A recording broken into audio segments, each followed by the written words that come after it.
Eco friendly होगा गुरुग्राम में लगने वाला सरस मेला। पर्यावरण संरक्षण के लिए मेले में लगाया जाएगा cloth bag ATM. Ministry of rural development की तरफ से 13 से 29 अक्टूबर तक लगाया जाएगा मेला। गुरुग्राम के लेजर वैली ग्राउंड में 13 से 29 अक्टूबर तक लगाए जाने वाला सरस मेला इको फ्रेंडली होने वाला है। मिनिस्ट्री ऑफ रूरल डेवलपमेंट की जॉइंट सेक्रेटरी स्वाति शर्मा ने इस बाबत प्रेस वार्ता की। उन्होंने बताया कि सरस मेले को लेकर तैयारियां कर ली गई हैं। इस बार स्टॉल के स्थान पर पवेलियन लगाए जाएंगे। मेले को इको फ्रेंडली बनाने के लिए पॉलिथीन का उपयोग नहीं किया जाएगा, बल्कि यहां कपड़े के थैले का उपयोग किया जाएगा। इसके लिए मेले में क्लॉथ बैग एटीएम भी लगाया जाएगा। स्वाति शर्मा की माने तो मेले में महिलाओं और बुजुर्गों का भी खासा ध्यान रखा जाएगा। महिलाओं के लिए ब्रेस्ट फीडिंग रूम बनाने के साथ ही बुजुर्गों के बैठने के लिए जगह जगह बेंच लगाए जाएंगे। बच्चों के लिए भी अलग से किड्स एरिया बनाया जाएगा। 13 अक्टूबर से 29 अक्टूबर 2024 तक सरस आजीविका मेला गुरुग्राम में आयोजित हो रहा है। लेजर वैली ग्राउंड में आयोजित हो रहा है। इसमें इस बार 450 स्टॉल्स जो पेविलियंस हैं स्टेट्स के वो लगेंगे, जिसमें 850 से अधिक जो हमारी स्वयं सहायता समूह की दीदियां हैं और लखपति दीदियां हैं वो इसमें भाग लेंगी। प्रधानमंत्री जी का जो आह्वान था 15 अगस्त 2023 को लखपति दीदी बवाने का, वोकल फॉर लोकल करने का, उसका इसमें ग्रामीण विकास मंत्रालय, राष्ट्रीय ग्रामीण आजीविका मिशन उसी के हिसाब से इसमें कार्य कर रहा है। और जो हमारी दीदियां यहाँ पर आएंगी, न केवल वो अपने उत्पाद यहाँ पर अपने बेचेंगी, सेल करेंगी, बट वो और उनके लिए लर्निंग सेशंस भी हम ऐसे ऑर्गेनाइज कर रहे हैं कि वो जब यहाँ पर आएंगी तो वो बहुत कुछ सीख कर जाएं। जो स्वयं सहायता समूहों की दीदियां हैं उनमें ग्रामीण विकास मंत्रालय 10 करोड़ महिलाओं के साथ, दीदियों के साथ अभी कार्य कर रहा है। 90 लाख सेल्फ हेल्प ग्रुप्स हैं जिनके साथ ये कार्य हो रहा है। और जो सरस आजीविका मेला है ये डेली उन्हीं को सपोर्ट करने के लिए होगा। उनको एक मार्केटिंग का एक माध्यम और प्लेटफॉर्म बनाने के लिए बनाया गया है। ये मेला डेली रोजाना 11 बजे से रात को 9:30 बजे तक के लिए होगा। और इसमें साथ में हर तरह की प्रशासन के साथ, जिला प्रशासन के साथ और जो राष्ट्रीय ग्रामीण आजीविका मिशन है, जो हरियाणा राज्य आजीविका मिशन है, उनके सहयोग के साथ हम इस मेले को एक अलग सिरे पर ले जाने की कोशिश कर रहे हैं। आप सबसे यह विनम्र निवेदन है कि आप सब अपने परिवार वालों के साथ, अपने मित्रों के साथ यहाँ पर आइए और न केवल इंडिया फूड कोर्ट में जो हमारे लोकल क्विजीन्स हैं उनका आनंद लीजिए, बल्कि हैंडलूम्स, हैंडीक्राफ्ट्स, फूड प्रोडक्ट्स का खरीदारी कीजिए और दीदियों को लखपति दीदी बनाने में ग्रामीण विकास मंत्रालय भारत सरकार का सहयोग कीजिए। इस बार पिछली बार की तुलना में इस बार क्या अलग होगा जो सबको अट्रैक्ट करेगा? जी, इस बार हमने अपने जितने स्टॉल्स हैं उसमें 30 से ज़्यादा जो हमारे राज्य हैं उनके लिए सबके अलग अलग पेविलियंस बनाए हैं, जिसमें सारी दीदियां इकट्ठे होकर अपना सामान जो है वो न केवल एग्जिबिट करेंगी बल्कि सेल भी करेंगी। उसके साथ ही साथ जो हमारे उत्तर पूर्व के जितने प्रदेश हैं उनके लिए एक नॉर्थ ईस्ट पेविलियन बनाया गया है, जिसमें सारे प्रदेश की जो दीदियां होंगी इकट्ठी होकर अपने प्रोडक्ट्स को दिखाएंगी और सेल भी करेंगी। एक नॉलेज पेविलियन बनाया गया है जो गवर्नमेंट ऑफ इंडिया, भारत सरकार का जो कन्वर्जेंस का अप्रोच है, होल ऑफ गवर्नमेंट अप्रोच है, उसको लेकर आएंगे, जिसमें ग्रामीण विकास मंत्रालय जिन भी सारे मंत्रालयों के साथ काम कर रहा है वो अपने कामों के बारे में लोगों को अपनी इन्फॉर्मेशन देंगे। एक नई चीज़ है लर्निंग पेविलियन जो दीदियों के लिए आयोजित की गई है, जिसमें जो भी भाग ले रही दीदियां हैं और जो बाकी भी लोग हैं वो आकर देख सकते हैं, सीख सकते हैं, न केवल पैकेजिंग के बारे में, ब्रांडिंग के बारे में, अच्छे कम्युनिकेशन स्किल्स के बारे में, एक्सपोर्ट कैसे करने अपने प्रोडक्ट्स उनके बारे में, डिजिटल मार्केटिंग कैसे करनी है, ई सरस को कैसे यूज़ करना है, ONDC पे अपने प्रोडक्ट्स कैसे लाने हैं, उन सबको बताने के लिए हमने जगह जगह पर मदर केयर रूम भी इस बार लगाए हैं, जहाँ पर हमारी दीदियाँ जो हैं वो जो दीदियों के साथ साथ जो हमारी महिलाएं हैं जो बच्चों को साथ लेकर आती हैं वो जहाँ कर रेस्ट कर सकती हैं, बच्चों को फीड करा सकती हैं। बच्चों के लिए हमने किड जोन अलग से सेपरेट बनाया है जो बहुत सेफ एंड साउंड है। उसके साथ है पार्किंग की यहाँ पर बहुत अच्छी व्यवस्था है।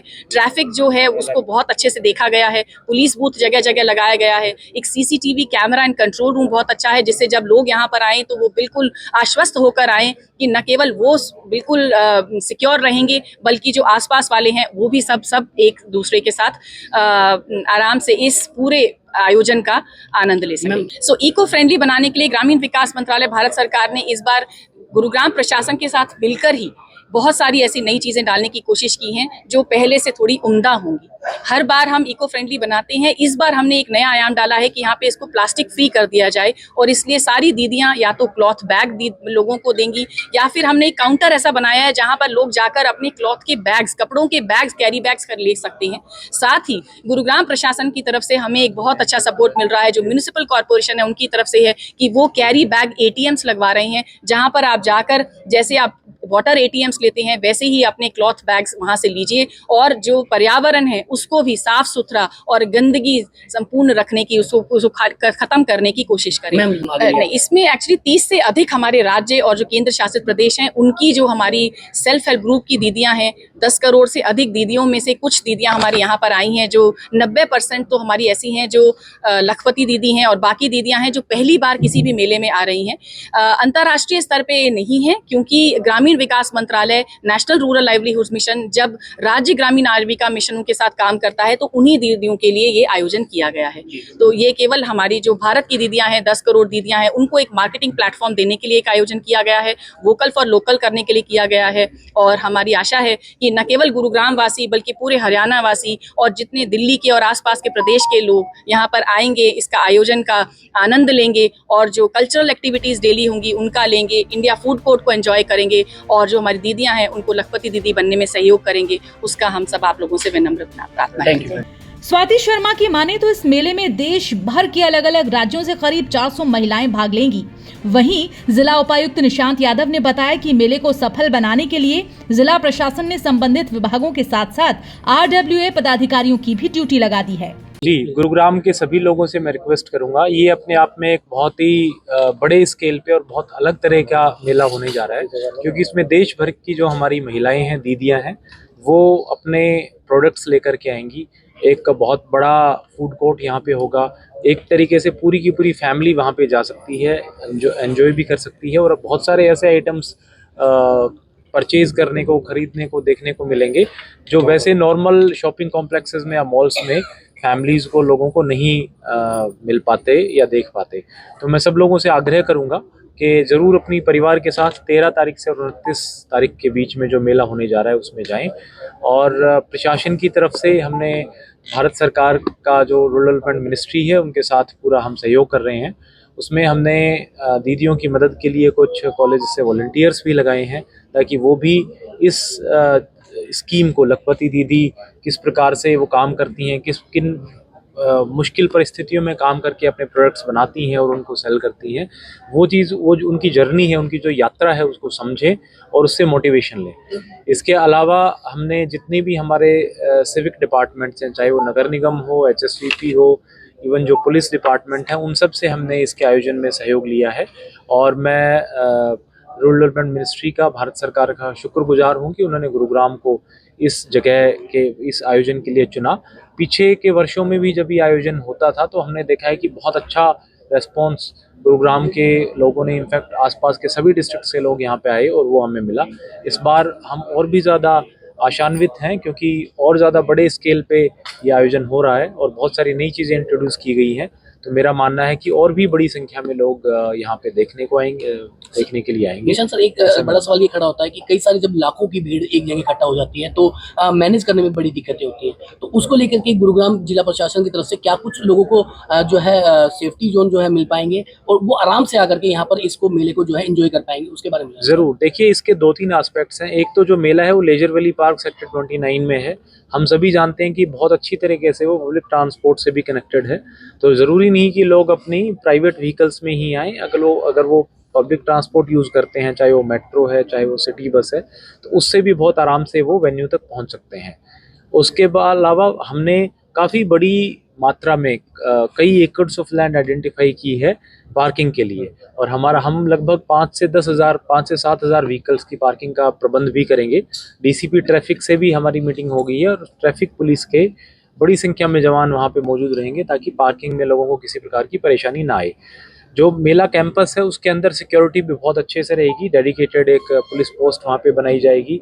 महिला पुलिसकर्मियों की प्रेजेंस भी वहाँ पे रहेगी, ताकि पूरी की पूरी फैमिली देर रात तक भी सुरक्षित तरीके से उसमें घूम सके। लॉस्ट एंड फाउंड काउंटर्स हैं, उस तरह की चीज़ें भी वहाँ पे व्यवस्थाएं की गई हैं। पूरा का पूरा जो एरिया है वो वेल लिट होगा, ताकि रात को भी किसी प्रकार की असुरक्षा फैमिलीज में, लोगों में ना महसूस हो। हमने सिविल वर्क के तौर पे भी उस ग्राउंड की लेवलिंग करना, वहाँ पे कारपेटिंग करना, वहाँ पे स्ट्रीट लाइट्स, ये चीज़ें कर दी गई हैं। तो मुझे पूरा विश्वास है कि फैमिलीज़ के लिए एक बहुत अच्छा ये अनुभव और एक्सपीरियंस रहेगा।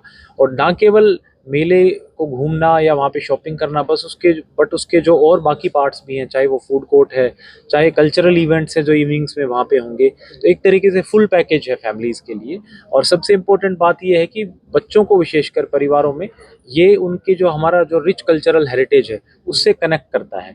और ये एक, जैसे मैंने कहा कि जो दीदियाँ हैं उनकी जर्नी कैसी रही है, किस प्रकार से उन्होंने बहुत ही गरीब बैकग्राउंड से, हम्बल बैकग्राउंड से उठ करके वो यहाँ तक पहुँची हैं, परिवारों को, बच्चों को वो जर्नी देखने को मिलेगी। इसलिए मैं रिक्वेस्ट करूँगा कि हमारे गुरुग्राम के सभी लोगों को ये विजिट करना चाहिए, और हम बहुत होपफुल हैं कि इस बार का फुटफॉल हमारा बहुत अच्छा होगा। गुड़गांव की आरडब्ल्यू और एनजीओ की क्या भूमिका रहेगी? आज हमने इस प्रेस ब्रीफिंग के जस्ट बाद आरडब्ल्यूएस को भी आमंत्रित किया है बैठक के लिए, और हमने देखा है कि चाहे कोई भी इस तरह की चीज़ें हों, जब प्रशासन की तरफ से हम आरडब्ल्यूएस को, एनजीओज को इन्वॉल्व करते हैं तो उनकी तरफ से हमें बहुत अच्छा सहयोग मिलता है। अभी रिसेंटली जब इलेक्शंस थे उसमें भी हमने आरडब्ल्यूएस से सहयोग लिया था, और बहुत अच्छी जगह, कई जगह हमने देखा कि आरडब्ल्यूएस के कोऑपरेशन से बहुत अच्छी मात्रा में अच्छा वोटर टर्नआउट रहा। इसी प्रकार जब इस तरह के आयोजन होते हैं तो आरडब्ल्यूएस ने हमें सहयोग दिया है। आज भी हम उनसे यही आग्रह करेंगे कि आरडब्ल्यूएस अपने एरिया, अपने जो सोसाइटीज़ हैं उनमें लोगों को जागरूक भी करें और उन लोगों को जोड़ें। जो भी पब्लिसिटी मटेरियल होगी हम आरडब्ल्यूएस के ज़रिए लोगों तक पहुंचाएंगे सोसाइटीज़ में। और अगर आरडब्ल्यूएस की तरफ से कोई सुझाव आते हैं कि किस प्रकार से इसको और कामयाब बनाया जा सकता है मेले को, उस पर हम एक्ट करेंगे। जॉइंट सेक्रेटरी ने बताया कि इस बार ये मेला एक अलग ही कलेवर में नजर आएगा। लोगों को मेले में लुभाने के लिए कई सांस्कृतिक कार्यक्रम भी आयोजित किए जाएंगे। गुरुग्राम से दैनिक भास्कर डिजिटल के लिए साहिल मनचंदा की रिपोर्ट।